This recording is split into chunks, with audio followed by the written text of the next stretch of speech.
নিউজের প্রথমে কি থাকে? শিরোনাম থাকে। আচ্ছা, শিরোনাম বাদ দিলেন, শিরোনাম মনে করেন যে আগে আমি দিলাম না, শুধু একটা নিউজ লিখবো আমি।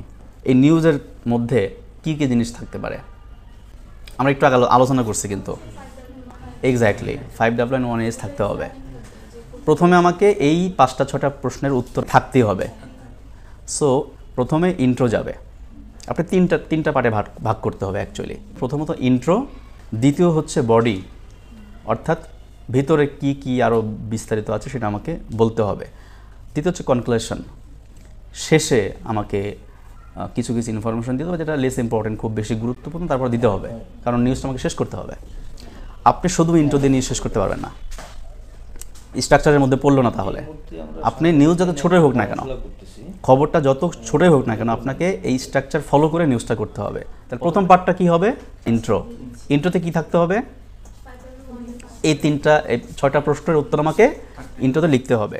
আমি বলছি easy to understanding writing, easy to understanding saying, ঠিক আছে? সেই ক্ষেত্রে আমাকে আপনি যেটা বলেছেন যে সাধু ভাষা অথবা চলিত ভাষা, রাইট। এটা কি হচ্ছে আপনার, আমি এটা মানে জানার জন্য কি মানে আপনার ভাষাটা কি, ভাষার ধরনটা কি ভ্যারি করবে? অবভিয়াসলি আমরা সাধারণত নিউজে ব্যবহার করি চলিত শব্দ, আমরা যেটা বুঝি সেটা তো আমরা বলবো নাকি? দু একটা পত্রিকা আছে এখনও যারা এডিটোরিয়াল লেখে সাধু ভাষায়।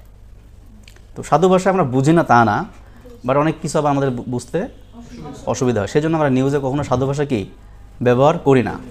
এই জন্য ক্ল্যারিটির ক্ষেত্রে আমাকে অবশ্যই কি চলিত ভাষা ব্যবহার করতে হবে, ইজি টু আন্ডারস্ট্যান্ডিং। আঞ্চলিক ভাষা চলে আসে, সেটা কি আমরা ব্যবহার করতে পারবো? আঞ্চলিক ভাষা অনেক ক্ষেত্রে ব্যবহার করা যাবে, অনেক ক্ষেত্রে আঞ্চলিক শব্দ ব্যবহার করা যাবে। কোন ক্ষেত্রে?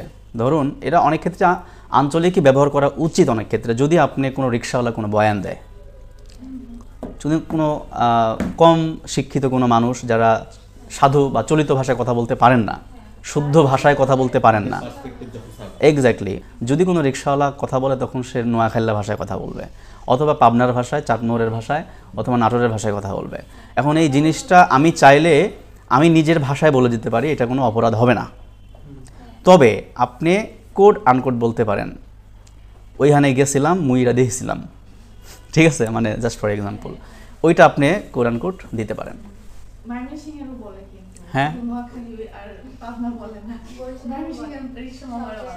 না আমাদের তো ভাষাগত বৈচিত্র্য অনেক, তাই না? ঢাকাতে আমরা প্রচুর মানুষ পাবো বিভিন্ন দেশের বিভিন্ন এলাকার, এবং আপনি তো সিলেটের ভাষা বুঝবেন না। এই ক্ষেত্রে এই জন্য এই চট্টগ্রামের ভাষা, কক্সবাজারের ভাষা, যেটা স্থানীয় ভাষা, এটা কিন্তু আমরা নিউজে ব্যবহার করলে দাঁত ভেঙে যাবে, মানুষের পড়তে পারবে না। এক্স্যাক্টলি, এই জন্যই বলছি ক্লিয়ারিটি। তাহলে আমরা এটা আরও বিস্তারিত আলোচনা করতে পারবো। এইটুকুন জেনে রাখি, অবভিয়াসলি সহজ ভাষা আমাকে লিখতে হবে, easy to understanding writing saying